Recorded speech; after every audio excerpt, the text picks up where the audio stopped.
Assalamualaikum warahmatullahi wabarakatuh. Pada video kali ini mengisahkan tentang Sa'labah. Tapi sebelum melanjutkan menonton video ini, mari bangun channel ini dengan menekan subscribe dan like, juga lonceng notifikasinya agar menjadi sarana dakwah dan amal jariah buat kita semua. Amin amin ya rabbal alamin. Al-Kisah. Sa'labah Ibnu Hatib Al-Ansari adalah contoh orang yang gagal menjaga sikap istiqomah. Menjaga istiqomah hal mudah, banyak tokoh yang gagal dikisahkan dalam Al-Quran. Sa'labah Ibnu Hatib Al-Ansari adalah contoh orang yang gagal menjaga sikap istiqomahnya. Dia membuat Allah geram atas sifat kikirnya. 4 ayat diturunkan Allah untuk mengingatkannya dan mengingatkan umat Islam lainnya di penjuru dunia. Suatu hari Sa'labah dikisahkan datang menghadap Rasulullah. Tanpa basa-basi dia meminta Rasulullah untuk memohon kepada Allah agar dia dianugerahi rezeki. Namun Rasulullah menolak permintaan tersebut. Meskipun demikian, Sa'labah tidak bosan-bosannya mendesak Rasulullah untuk memenuhi maunya. Doakanlah kepada Allah agar dia memberiku harta kekayaan, pinta Sa'labah. Meski kerap ditolak, Sa'labah memohon sekali lagi. Namun kali ini pun Rasulullah menolak kembali. Apakah kamu tidak senang menjadi manusia seperti Nabi Allah? Demi zat yang menguasai diriku, andaikan aku ingin agar gunung itu berjalan di sampingku sebagai emas dan perak, pasti ia melakukannya, tutur Rasulullah. Untuk meluruhkan hati Rasulullah, Sa'labah kemudian mengucapkan sumpahnya, demi zat yang telah mengutusmu dengan hak, jika memohon kepada Allah lalu dia memberiku harta kekayaan, pasti aku akan memberikan hak kepada setiap orang yang berhak menerimanya, ujarnya. Rasulullah pegang janji Sa'labah. Dia akhirnya mengamini keinginan Sa'labah dan berdoa untuk Sa'labah agar Allah memberikannya rezeki dan memberkahinya. Ya Allah, anugerahkan harta kekayaan kepada Sa'labah, ujar Nabi. Allah memenuhi doa Rasulullah sehingga akhirnya Sa'labah mendapatkan seekor unta dan domba. Sa'labah sangat senang. Setiap hari dia berusaha menggemukkan ternaknya, membuat ternaknya bisa menghasilkan susu yang banyak untuk bisa dijual.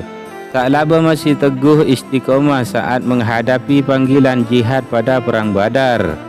Seusai perang, dia kembali pada ternaknya. Dia mengembalakannya, menggemukkan yang kurus dan besarkan yang kecil. Harinya semakin sibuk seiring bertambahnya jumlah ternak yang diburu.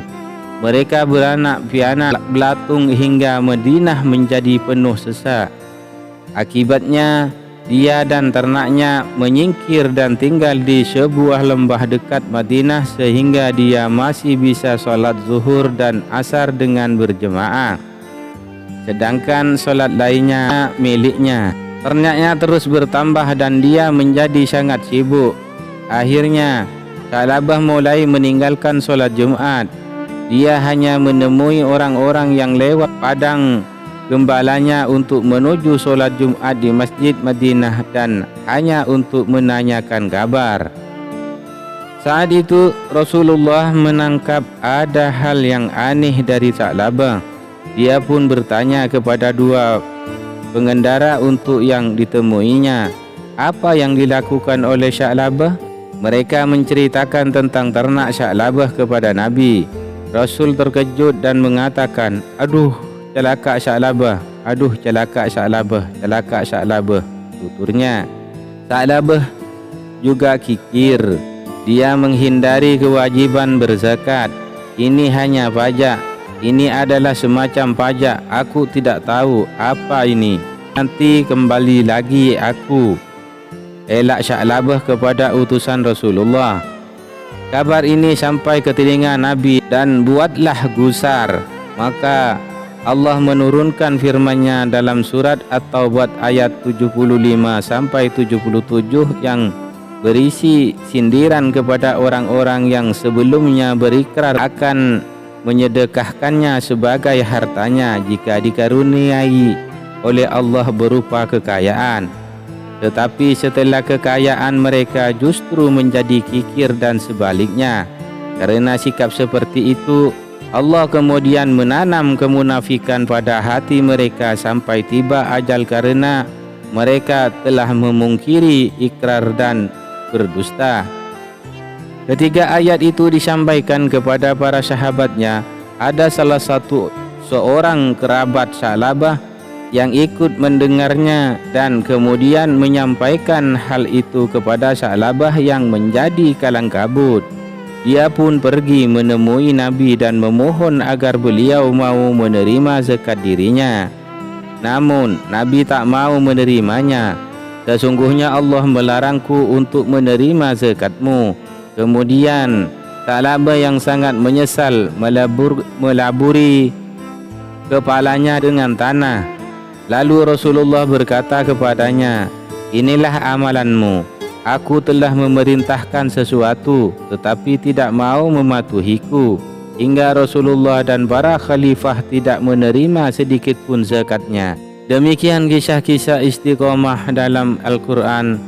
Sikap istiqomah membawa para pelakunya menjadi penghuni surga.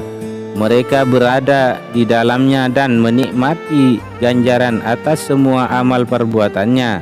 Sesungguhnya orang-orang yang mengatakan Tuhan kami adalah Allah, kemudian mereka tetap istiqomah, maka tidak ada interaksi terhadap mereka, dalam mereka tidak pula sukacita.